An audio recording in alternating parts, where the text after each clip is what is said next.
Good morning, good afternoon, and good evening. Welcome to the Supply Chain Risk Management Consortium's sixth in a series of webinars, our capstone webinar on the Prescriptive online supply chain risk and resiliency, a 90-day action plan tool. Today, we'll be focused on promoting supply chain risk and resiliency in your organization. Again, the assessment takes about 30 minutes to complete, and it builds out a tailored action plan for your business. Again, we appreciate your time today and participating in today's webinar on evolving resilient enterprise. We hope that your family are healthy and safe. Again, this is an interactive webinar. Please do log in to polev.com. It's in the chat, and /Greg Slagle 910. My name is Jim DeVries, founder and president of Enhance International Group. I'll be the host of today's webinar. We also have Connor Fitcham from Uphaven Group from South Africa, who will be helping us facilitate. The Supply Chain Consortium has been delivering education webinars, workshops, and consulting focusing on supply chain risk and resiliency for over 12 years now. And joining with me today is Greg Slagle. He will be sharing his vast expertise. And Greg is one of the original evangelists of supply chain risk and resiliency and a former president of Apex, now ASCM. Greg, a few words. You bet. Thanks, Jim. Pleasure to be here with you today to talk about our passion.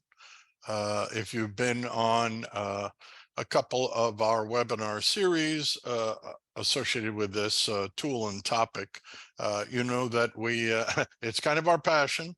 I've taught this body of knowledge at Lehigh University for the last 10 years. Still teach ERM. We're not going to talk about enterprise risk management today, but we teach it at Villanova in their MBA class. I'm an old IBMer, spent 35 years as a supply chain exec, perhaps like many of you, across multiple Fortune 100s. I've taught supply chain management at 6 different US universities during my career. And as Jim said, I'm kind of a lifelong member of Apex, now ASCM. So great to be here with you and look forward to a great session. Thanks, Greg. A little bit of my background. For the past 30 years, I've been a master black belt supply chain and transformation executive, and currently a master integrator with Enhance International Group. I've served as a resilient leader for many startups, Fortune 500 companies, and I've worked to develop global teams to identify, prioritize, and deliver high return on investment, sustainable improvements, generating self-funding results. I've held leadership positions in sales, supply chain, finance, reporting, new product development, field ops, and operations. Starting my career in the 1980s with under Jack Welch at General Electric. Our teams have developed resilient enterprise ecosystems to accelerate digitization, innovation, supply chain risk management, leadership development, strategy, value creation. With that, I think we'll get started here, get into it. Greg, a few words about the consortium. You bet. We said we'd give you a quick thumbnail sketch. As Jim mentioned, we've been in this space for over 12 years. This is on the right. It's a quick profile of who we are and what we do. We now have, I think it's 32 or 33 companies. They're not all on that sheet because we're growing quite fast with new members. That's about 1,700 supply chain risk professionals around the globe. These companies on the right-hand side, you can see we break it up into education, consulting, and software as a service.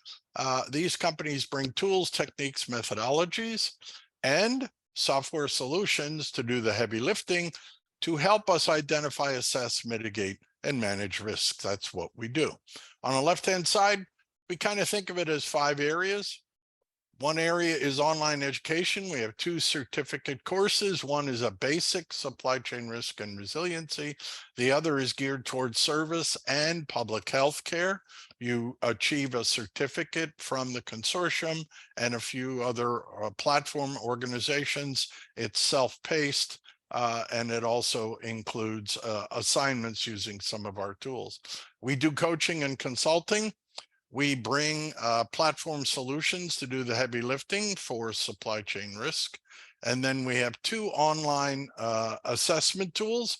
One is the online readiness assessment tool that basically evaluates your supply chain process maturity. And the other tool we're going to be talking about today is the 90-day action plan, which essentially evaluates and positions your company in terms of our risk maturity model, your risk appetite, and your risk culture using AI and ML algorithms. So that gives you a sense of who we are and what we do. Jim? Thanks, Greg. A little bit about Enhance International Group. We're an exchange of experts to guide your transformation to provide that self-generating and self-funding results. We have over 50 consultants, consulting companies, and SaaS providers that you can find on consultingeig.com. The Enhance International Group was founded principles on the concepts of people, process, data, and technology. EIG serves as the master integrator to provide you access to the best and brightest companies, like what we see with the consortium. And we act as a Swiss Army knife to give you the best of the best.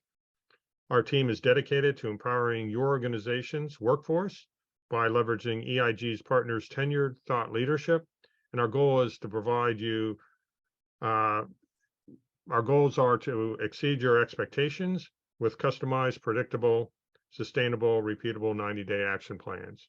So as you can see, the bicycle slide is our mantra of linking strategy to execution. We have all of our partners aligned to either supporting strategy and or execution on our website. You can see that. And the 2 gear are inexplicably linked and in sync. Otherwise, you will become derailed as your company. Developing an agile supply chain risk and resiliency mindset is one of the key drivers to make sure that your bike is always staying on the right path. In summary, 3 considerations from a supply chain risk and resiliency perspective include: are you making linked decisions between your strategic, tactical, and operational horizons? If not, your company will become unbalanced and derailed. Linking strategy through execution will build cadence. The better your cadence, the better your profitability and scalability. And then a solid strategy should result in many execution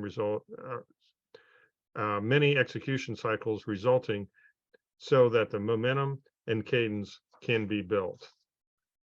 With that, we'll get started. Again, this is the capstone webinar. You can find all our webinars on the Supply Chain Risk Management Consortium's website, starting with an overview of this tool, the Supply Chain Risk and Resiliency tool.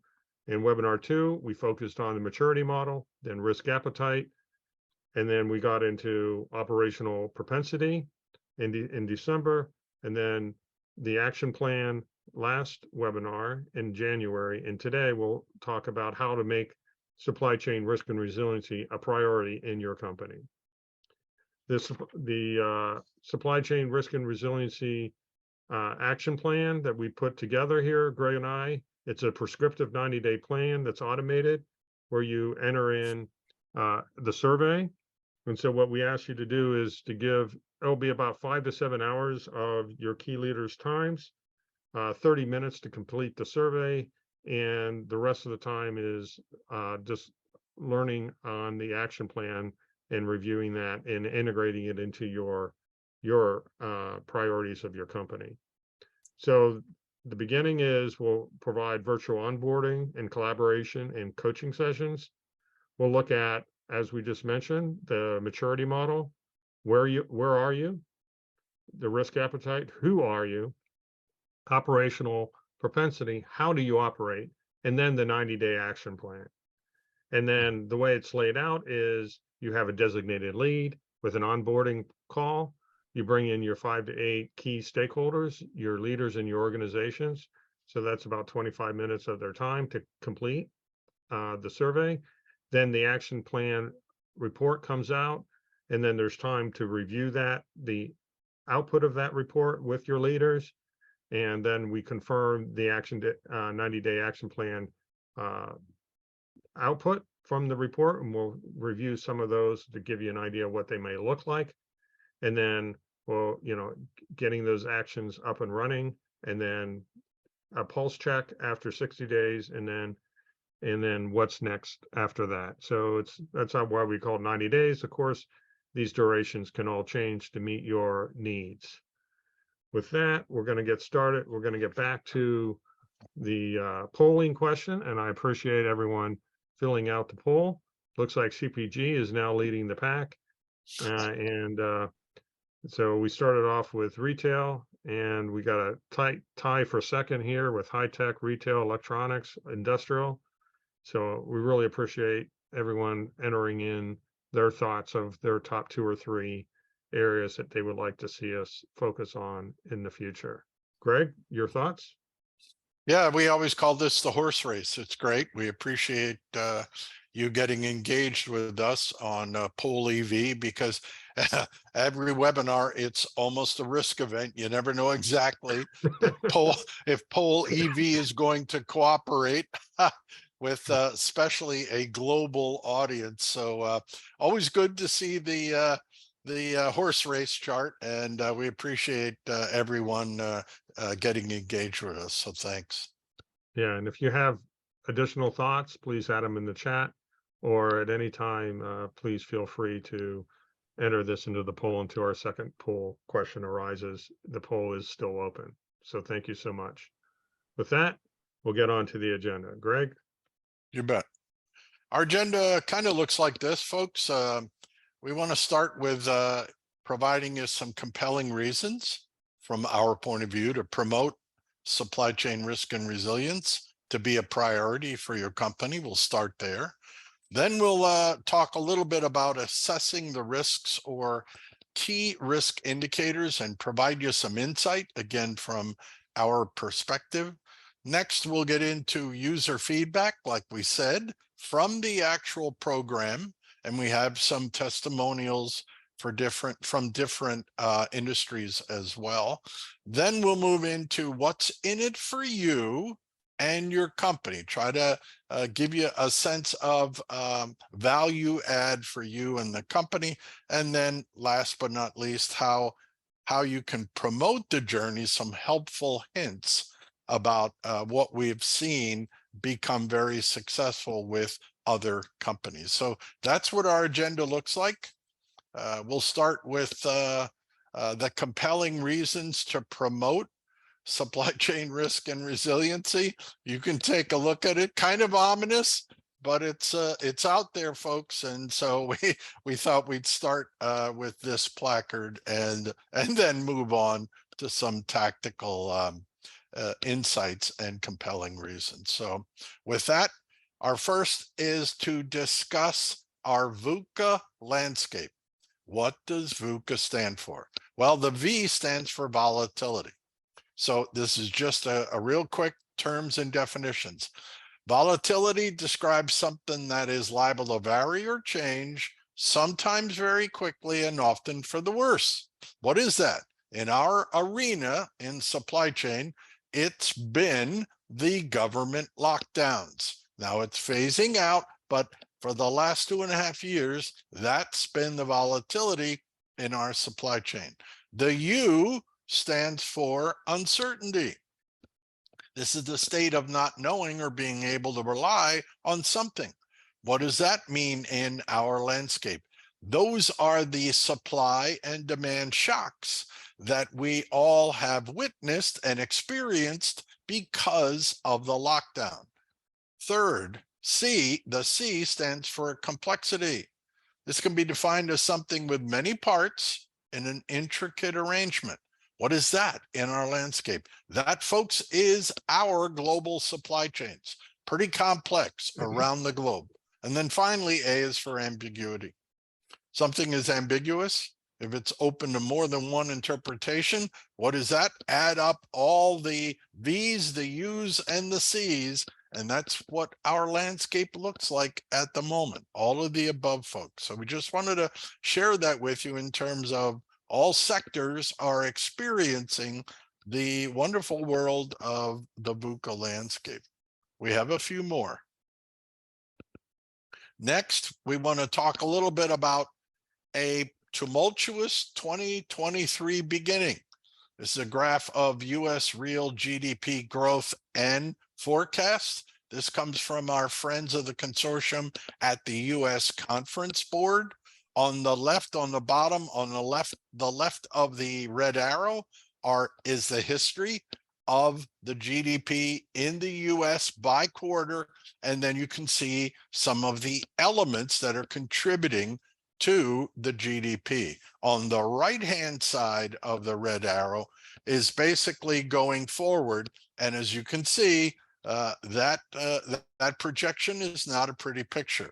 So it's going to be kind of a rough and tumble 2023 initially. So we wanted to share that with you.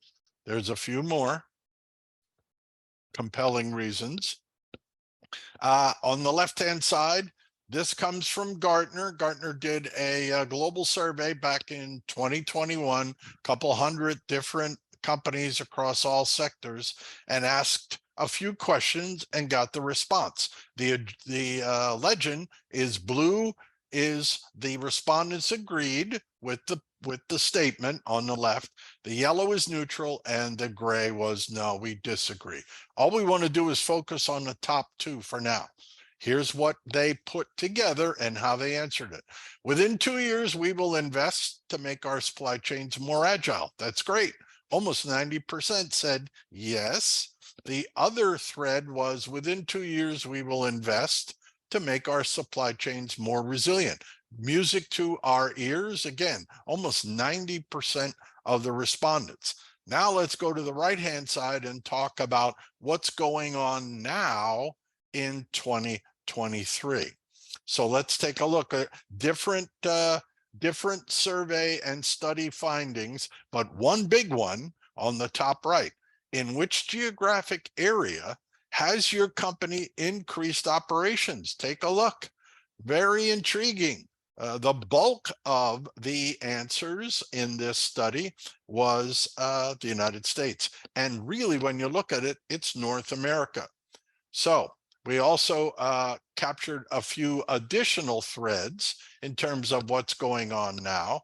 McKinsey calls it the rewiring of the global supply chain ecosystem. That's in their 2023 report. They also said in that report that, don't get too excited. Global ties still bind supply chains.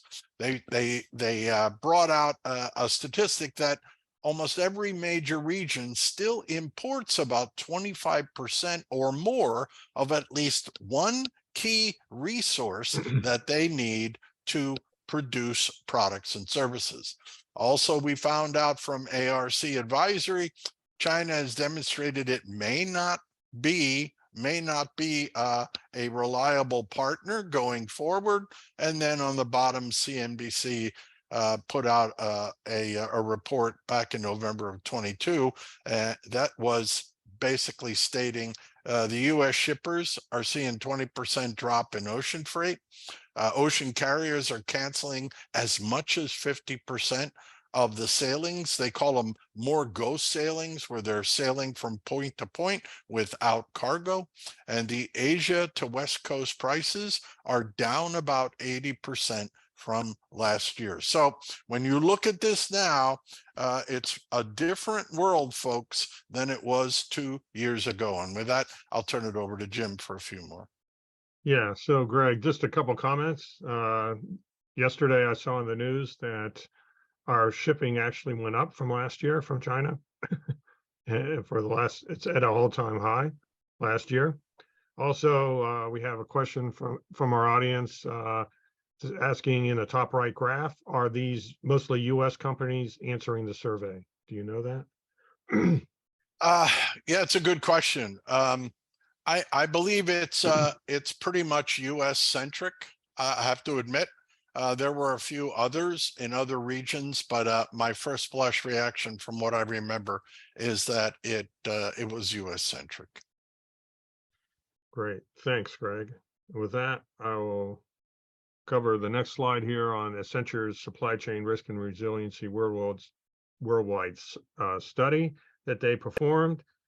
And, it says here, exemplar companies that near 100% return on investment with their SCR&R investment demonstrated these practices. So again, these are companies that received 100% return on investment when they invested in supply chain risk and resiliency. So the first thing, of course, is what we espouse is making risk management a priority in the company. The second is centralizing the responsibility for risk management, much like any other centralized program. And third, investing aggressively with specific focus end-to-end supply chain risk and resiliency, visibility, and analytics, including scenario planning. So we see this all the time. We've been seeing it a huge increase in this area with our partners, the supply chain risk management consortium partners of companies getting, as Greg likes to say, jiggy with risk alerts and driving supply chain risk and resiliency practices. So all good, very positive. Some of the top performing companies from a GRC and enterprise risk management perspective include, and this is from Aberdeen, a 34% reduction in risk value in the past 2 years, a 23% reduction in compliance related to the cost in the past 2 years. And then they also identified 4% were more likely than their competitors to systematically evaluate business processes for compliance. So getting in some of that enterprise risk management, and then 29% are more likely than their competitors to conduct quantified risk assessments. So the question is, how do we move from, I think there's a problem here, to creating value or understanding the value of dealing with these risks proactively? Greg, any other comments? I thought it was those are some pretty compelling ROIs, folks. But it does require, as the Accenture study mentioned, it requires a commitment, the will and a commitment to move forward with good supply chain risk and resiliency best practices. All right. Yep. We said we'd move to the next section. That's assessing the risks, give you some key risk indicator insights. Let's take a look. All right. This is, again, a little more getting you grounded, terms and definitions. This comes from our best-selling book. It's still doing pretty well. It's been out there for like 7 years. All good. Kind of a first of a kind way back when. Supply chain risk definitions, we basically have 3. We want to give them to you. Strategic risks. These are risks that are most consequential to an organization's ability to carry out its business strategy. These can be existential, folks. Mostly these are risks that we do not control. They're geopolitical, weather related.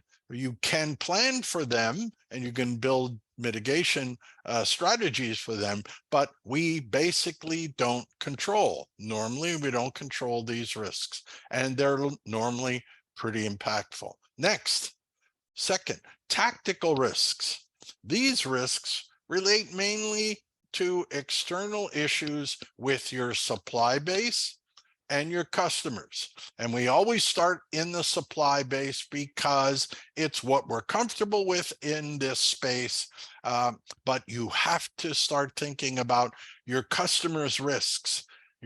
The customer and demand side risks can be as frequent and as impactful as losing a supplier, just so you know. Last one is operational risks. these are somewhat disproportionate. They are very high frequency. They happen all the time. All right. They happen every shift in your supply chain.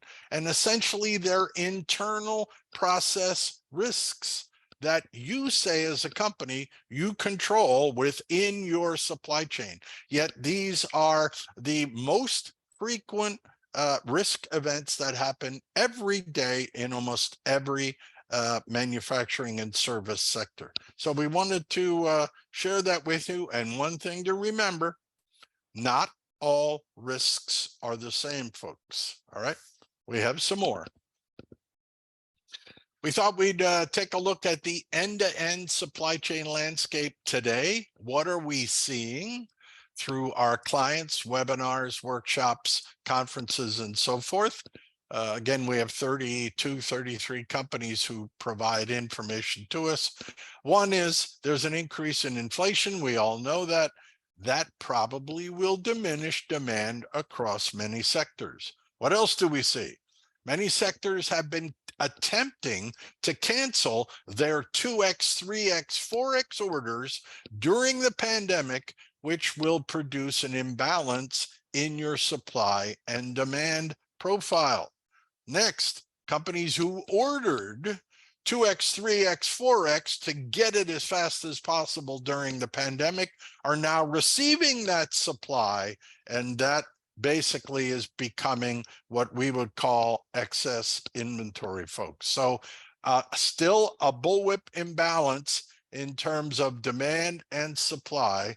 The next element and bullet, it's good for us as consumers, kind of bad for retailers and a few other sectors as well.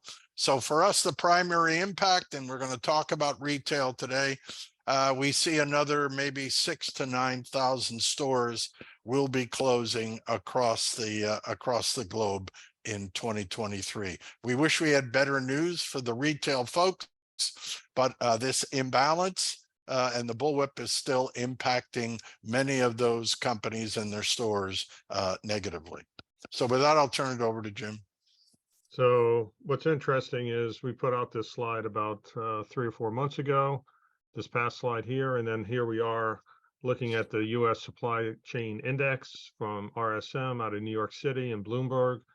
And they put together an index called the Z-score based on the mean and standard deviation from 2001 to 2019. So it's based on that baseline, and then it looks at all these different metrics.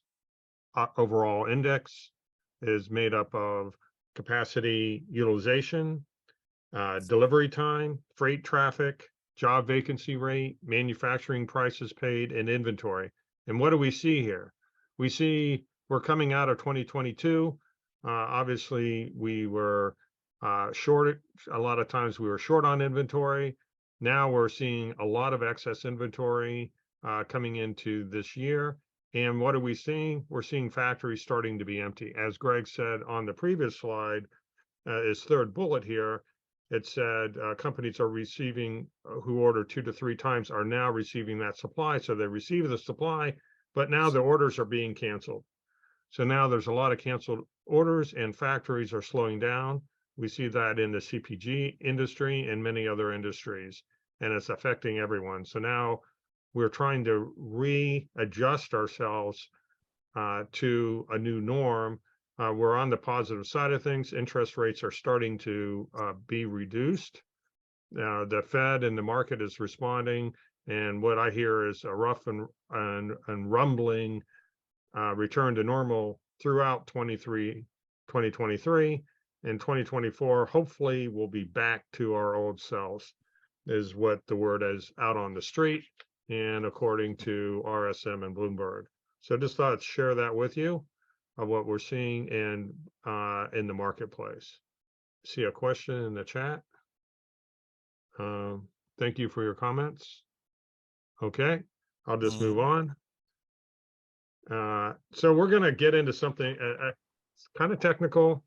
We'll see how it goes here. So we look at this as KRI impact value and time to impact. So we've been talking about all these different risks. How do you manage them at the operational, tactical, and strategic levels? And it's And we look at it as the impact of the value of that KRI, what it provides you in the time to impact. The quicker you respond with these operational metrics, the bigger impact you will have. So you'll get more green. The longer you wait, the bigger the impact. So if you react on your operational KRIs, key risk indicators, of the dollars, the number of risk responses, time to impact, time to recovery, and risk priority number, those are those typical operational KRIs. If you have those embedded, then you're going to be able to protect yourself much better. If you wait and try to look at it from a tactical perspective, from a risk avoidance perspective, Altman Z score, which we covered in previous webinars, value at risk mitigation percent over time, and customer margin to serve, those are the result of not doing what we wanted to do from an operational level. You'll start seeing those show up. And then from a strategic perspective, at the boardroom, you're going to see the strategic KRIs showing up, which is revenue growth due to supply chain risk and resiliency. It could be a revenue growth, or in this case, as we saw here, we're seeing in the marketplace, there's a decline in revenue due to customers canceling orders. And you also have customer retention issues, customers leaving, customers going out of business, profitability. It could be a degradation in profitability. And if you do it right, you're actually increasing profitability during these downturns. And then, of course, the cost of the risk program and cash conversion cycle and working capital. So these are some introduction of some KRIs, key risk indicators, that can help you make better decisions in how you manage each of these time horizons at the operational level on your shop floor, the tactical at the general manager level, and strategic at the executive C-suite. So another way to look at this, the opportunity KRI impact. So if we flip it, we say, well, where's the real opportunity? Well, the real opportunity is, again, to get those operational KRIs in line, as Greg mentioned earlier, and then drive those through tactical cascading metrics into your strategic metrics. So when they are all linked and interlinked into cascading metrics, you can get the full value out of addressing those key risk indicators and through the actions that you drive. Greg, your thoughts? We gave you the definitions. Here are some KRIs, like we said, but it's all part of the journey. And if it's not apparent, the journey is accretive. All right. One element builds on another. That's really what we've done with the 5-stage maturity model. It depicts a journey, folks. It is a journey. It's not just buying a piece of software, putting it in and saying you now have supply chain. This is a journey. We wanted to convey that to you and also provide you some KRIs associated with the different elements of the journey. So with that, we're going to ask you, with all the KRIs that were introduced there, which KRIs are you familiar with or appeal to you in your company? So it looks like somebody entered in a few of these. Margin growth, they want to use supply chain risk and resiliency to drive margin growth. The risk response time was something that appealed to them. Time to recovery, how much time does it take us to recover from a risk event once it occurs? And then return on assets, are we getting the return on assets that we expected throughout a risk event? Greg, your thoughts? Yep. No, great. Again, thanks for engaging with us. And one thing, and it's great to see some of the especially time to recovery and response time in risk. Time is money, folks. All right. We could go on and on. If you go into our courseware, our book, we talk about time is money, especially when you identify, assess, and then attempt to mitigate. a risk. So time is money. Thanks a lot for exercising at least some of the bullets that we see. Appreciate that. Thanks so much. And yeah, and the font gets bigger as the frequency increases. That's great. Yeah, keep entering them in. So love to see. Yeah, risk response time obviously is the number one. Yep. Love it. Very Fantastic. good. Thanks. With that, we're going to get on to the case studies, and Mhm. we have covered 6 different case studies over our time here of the 6 webinars, and we'll be more than happy to address any industry case study that of interest to you. And again, this is the 90-day action plan. What we're going to focus here is how do you develop that 90-day action plan that's made up of, again, the maturity level assessment of where are you today on maturity and where would you like to be? Who are you? What's your risk appetite? Are you a pragmatist, conservator, manager, maximizer? Again, there's no right or wrong in this. And then how do you operate? Again, no right or wrong. Are you more bureaucratic? Are you more agile, startup, or trapped? It's just the culture of your organization. And that all envelops into the 90-day action plan. So as we look at those 3 different horizons here, you have where are you, which it can be, again, foundation, visibility, resiliency, and sustainability and predictability, any of those maturity levels. Then you get into the who are you? Are you a pragmatist, conservator, manager, or maximizer? And then how do you operate? Are you bureaucratic, trapped, startup, agile, and so forth? So the question is, what combination are you? And this is how we do our assessment of an action plan. Obviously, what we listed here is just an inkling of what we see. There are different situations for different companies or organizations.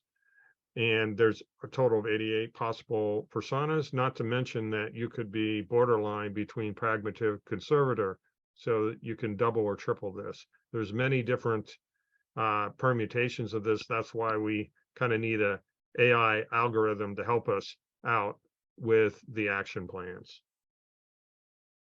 So with that, some of the case studies and testimonials that we've received from a retail perspective.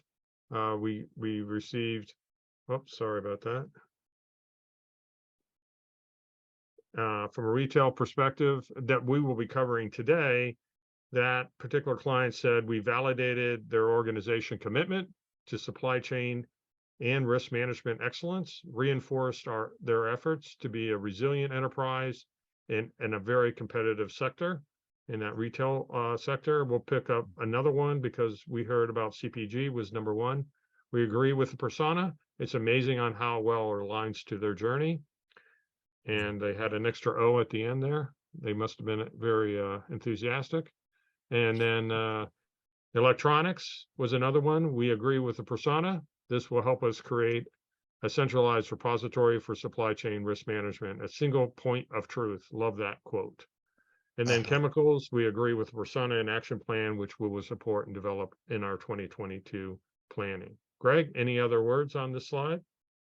No, it's just we've gone across multiple sectors. We just wanted to give you a sense of what some of the executives said after going through the tool and the survey questions, and then seeing the results. So we've had very good results. Actually, I'm not touting it too much, but we haven't really had a big pushback. So we're very pleased that the algorithms and the survey questions have aligned quite nicely with the industry sectors and execs that have gone through the survey tool. So we're very pleased with the outcome as of today.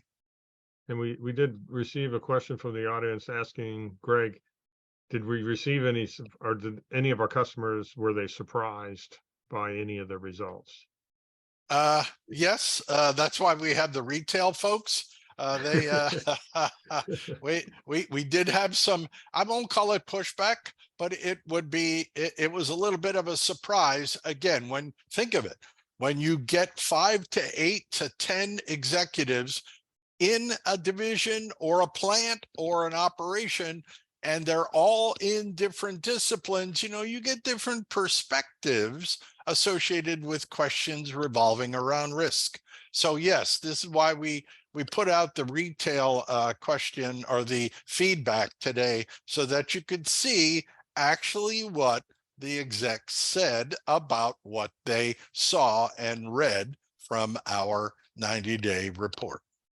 So stay tuned, we're getting there. All right. Speaking of, this is feedback from a retail organization. This is their persona assessment results. Here's what it looks like. We'll just go left to right. On the left, you see the SCR&R maturity model. That's our 5-stage. We've talked about that at length. What the survey does and the algorithms is it positions the organizations as is positioned on the chart. And that is the red icon. You can see that their as is situation is up in stage 5. So they are well into sustainability. And if you haven't been with us on the previous webinars, each one of those stages, folks, I'm not trying to scare you, but each one of those stages is about 18 to 24 months of work. All right. And they are accretive. So this organization is pretty much up there at the exemplar risk resiliency level. In the middle, their risk appetite.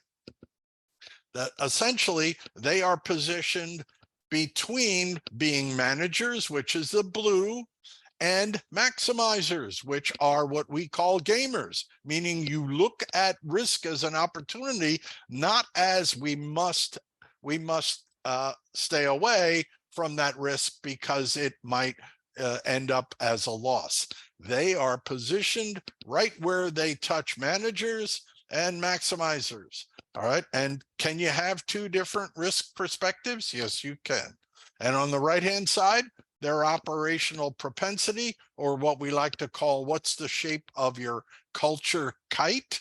All right. They essentially are agile. You can see on the bottom, we look for the long pole in the tent. The longest pole in the graph is agile. They're very agile, very flexible.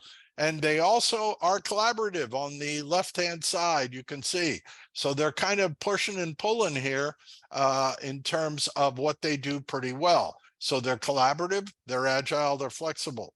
We call that the double tail. All right. Can you have more than one tail? Sure you can. All right. Essentially, this is an exemplar. And we wanted to share with you what their AI ML computer generated charts look like. We have more. We have feedback, user feedback. We go through, as Jim presented, that 90-day process. We go through that dialogue to help the client help themselves. Here's what they said about their maturity. All right. We've been improving our supply chain solution sets and risk management methodologies for 10 years. Kind of bodes well in terms of they've gone through major stages within our maturity. We're a global manufacturer. We've been upgrading our IT support for the last 5 years. We embarked on a 5G implementation. Why? To get closer to their customers. From a risk perspective point of view, what'd they say? We consider ourselves good risk managers. They utilize many risk protocols, tools, and techniques. We embrace risk. We utilize many methods to evaluate risk reward, cost benefit on almost every product line they have. So it's embedded in their business decisions, which is great. We have 17 fashion seasons, each lasting about 3 weeks. On the what's the shape of your kite, the culture, they agree we're pretty agile, especially when it involves supply chain strategy and execution. They're pretty darn good. We're very collaborative. They agree. They maintain a supply chain risk and resiliency war room, which monitors their supply chain 24/7, 365 days a year. They were a bit surprised that their operational excellence that they felt they do, especially in supply chain, didn't really return a higher level on the graph. All right. And I can understand that, because this is a survey around risk and not necessarily a survey around your supply chain process maturity. All right. We said we have another tool that does that, and we'll talk about that at the end. But that was their feedback. What comes out of the report as well is a retail persona action plan, which is our next slide. And what did the tool recommend for their 90-day action plan? As you can see, they're pretty sophisticated. They are what we would call an exemplar. So what did the model come out with? Well, it said, So, well, so you Greg, should. Yeah, I'm sorry. just before you get into that, I'm sorry, there's a question on the Okay, previous slide. Are sure. the testimonial or the comments there, are they based on self-attestations interview? Is that as compelling as testing or examinations approaches? Wow, I'm trying to understand the question. I'm Pretty also, much it comes from the interview process after the report. So again, the folks see the report, and then as we've shown you in the process, we then let them take a look at the report, and then we have a get together, a session over the phone, over over Zoom, and or face to face. So if the question is, I think the answer is they came from dialogue with him. yeah, I Did I think they were answer the asking, question? yeah, and I think the question was surrounding, did you perform test examinations to see how they were performing No, based there is on, no, there's no critique in that regard. Remember, this is not about execution. This is about perspectives. We're trying to profile how the organization perceives and works with risk, but not from a metric point of view. Hopefully I excellent. answered the question. I think you answered it. Okay. All right. And so this is the action plan that came from the solution set. We said maintain your funding. All right. To improve, there's still level of improvement.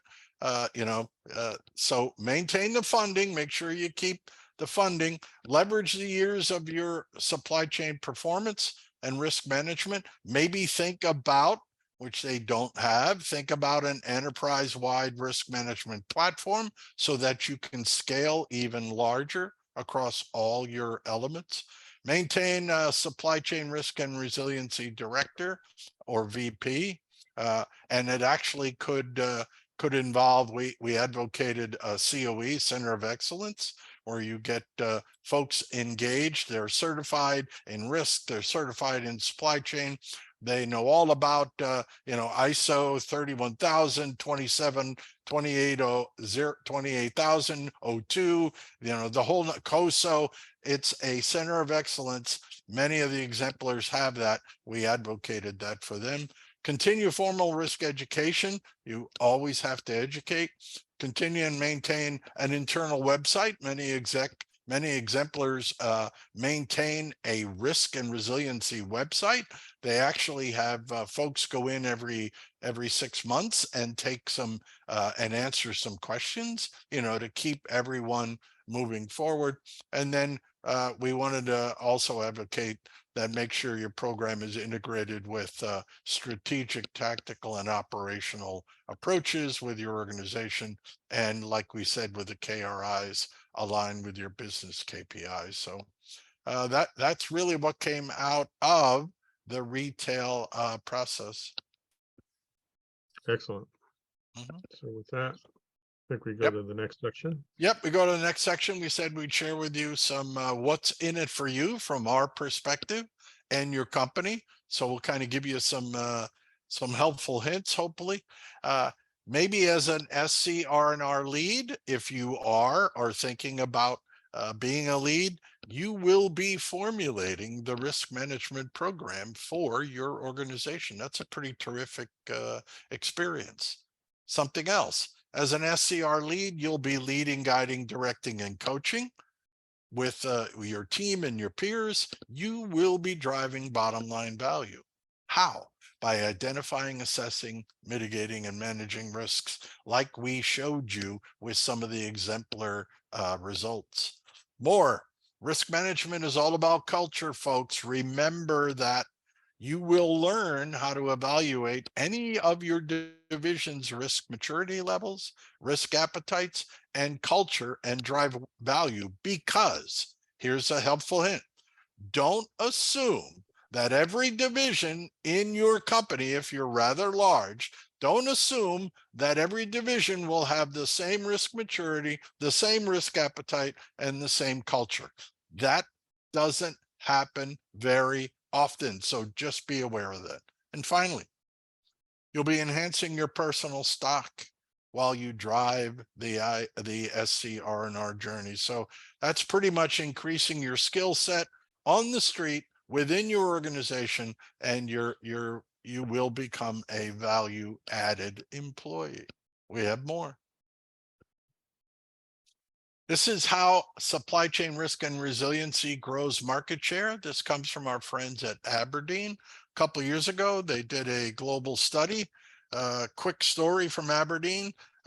On the right, they canvassed more than 100 companies way back when who claimed they were exercising good enterprise risk management, good governance risk and compliance tools. And so that was the composition of the respondents. So first they asked the question regarding maturity. All right. And they answered the questions. Second, they placed the companies into categories, and you can see them. Green is best in class, yellow is industry average, and red they call laggards. Now, the companies did not know how they were categorized, but Aberdeen does this all the time. Third, they asked the hard questions on the bottom, but I'll give you the backstory before I describe the chart. The backstory was the exemplar companies essentially take, now this is true, they take their chief risk officers on sales calls. Why? Well, the sales folks talk to the client or prospect about product quality, delivery, price, all that supply chain customer type of data. The CRO talks about their risk program and how they are more resilient and less risky than their nearest competitor, and why that company should buy from them. All right. And then after that, the Aberdeen asked the question down the bottom: is your risk program, is the cost of your risk program less than that added revenue? When you start to articulate, you went out on a sales call and we got that new business, not only because our product is great, but because they told us that we have a very robust risk and you're less risky, or we want to go with you. That's what you can see in terms of the green, yellow, and red. Then they ask another question: is the cost of your risk program equal to the added revenue? You can see the profile. And then finally, is the risk cost higher than added revenue? You can see that even some of the exemplars still have a lot of work to do. So how do they get that? How do they achieve that market share? On the left, they told Aberdeen, well, we define a workflow from risk identification to mitigation, so we have a high, repeatable quality process. Nobody deviates. Another one, we align our staff accountability to corporate GRC objectives. All good. And then finally, we establish We've established GRC platforms, which means they scaled up, they bought some solutions to scale the good risk management across their entire organization. Pretty compelling. With that, I'll turn it over to Jim. Thanks, Greg. And what we'll do here is kind of wrap up this section in looking at additional benefits from a supply chain risk and resiliency program. First, we'll look at the primary one that comes up most often is cost reduction. And you'll see a reduction in insurance premium in the order of 10% and an increase in automated workflow by addressing those constraints in your supply chain. Next, from a cost avoidance perspective, we'll see an effective in risk detection and assessment. So we'll be seeing those risks sooner, as we talked about those operational risks, an increase of 17%. You'll see that in your bottom line and cost avoidance and your costs. So then the third area is working capital.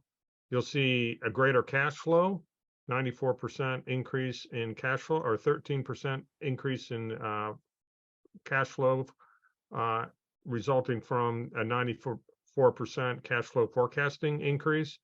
And then your free cash flow is between 10 and 30%. So the bottom line is you're going to see you'll be able to uncover your cost, you'll have greater visibility to it, you'll be able to manage your cash better throughout your cycles.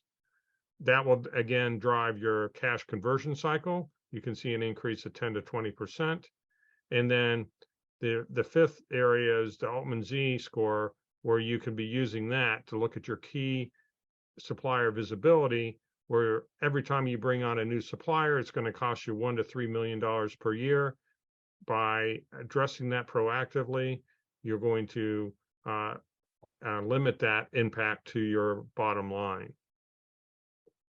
So as we always say, think big, start small, and act fast in order to achieve these additional benefits.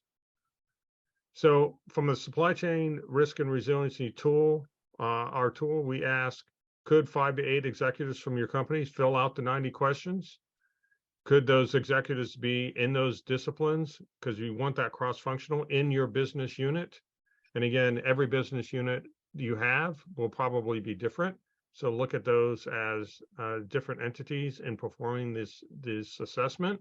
So you have your procurement, logistics, supply chain, operations, production, your end-to-end supply chain as it really is defined.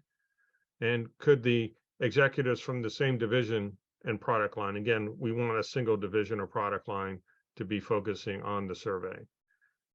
And again, we want everyone to be focused on developing a single language. We all know how languages change with companies. And so we need a single supply chain language throughout the company and a single supply chain risk and resiliency language. And that language needs to support the goals of the company in the way that the company defines them and in that language. So again, these are all the different folks that we would espouse to be taking the assessment, the 5 to 8 folks. So we see in companies anywhere between 6 and 12 to 14 folks taking the assessment. So what do you get out of the assessment? You get a sense of where you are with the maturity model, where you are today and where you want to be, a sense of who you are relative to your risk appetite. Then how do you operate from an operational propensity perspective? Is it aligned to a 90-day action plan? So we provide that 90-day action plan to survive and thrive during COVID-19 and beyond. And you learn how to identify, assess, mitigate, and manage supply chain risks, resulting in knowing sooner and acting faster than your nearest competitors. And then it provides you that strategic advantage, as Greg mentioned, having those supply chain risk and resiliency managers talk to your customers to give you that competitive advantage. Great explanation there. And then by going through this program, every company that provides 5 or more executives the consortium will offer a one free pass of the online course, a value of $1,400 from the consortium. With that, Greg, we'll close this out. You bet. What we'll do is give you a couple of additional helpful hints to kind of finish strong here. How can you promote the journey? Essentially, think of it this way. Communicate, communicate, communicate. You can't over communicate in this arena. Education for all, that's kind of a formal, we would advocate. Think about some type of formal education. Awareness, that's kind of the informal approach where you talk to your peers, your team, and so forth. Maybe think about building a burning platform. We've given you some statistics, kind of build up a sense of urgency as a lead. All right. And then one of the tricks is align the risk approach, whatever you advocate, to support corporate and divisional goals. We have a couple more to help you help yourself. Thoughts on promoting the journey? Take a look. There's a couple of threads. Socialize a few risk impact slides. If you've been with us for a while through the series, take a slide or two or three and socialize it and talk about the benefits. All right. Maybe advocate an online course. All right. You could, from an education point of view, maybe, perhaps some of your folks like to read as opposed to go through online courseware. So, pick up a book, either ours or others. There are many of them out there now. Great. We advocate, maybe you think about mapping your supply chain, keep it real small, essentially from customers to suppliers and everything in between. We can facilitate that for free. All we ask is that you get us to your location, or we can actually potentially do it online. When you do the mapping, we advocate maybe you're going to identify some key suppliers. Within that mapping exercise, maybe go through the Altman Z-score. If you can't find the Altman Z-score out there in Wikipedia, just feel free to give us an email and we'll send you how to do it.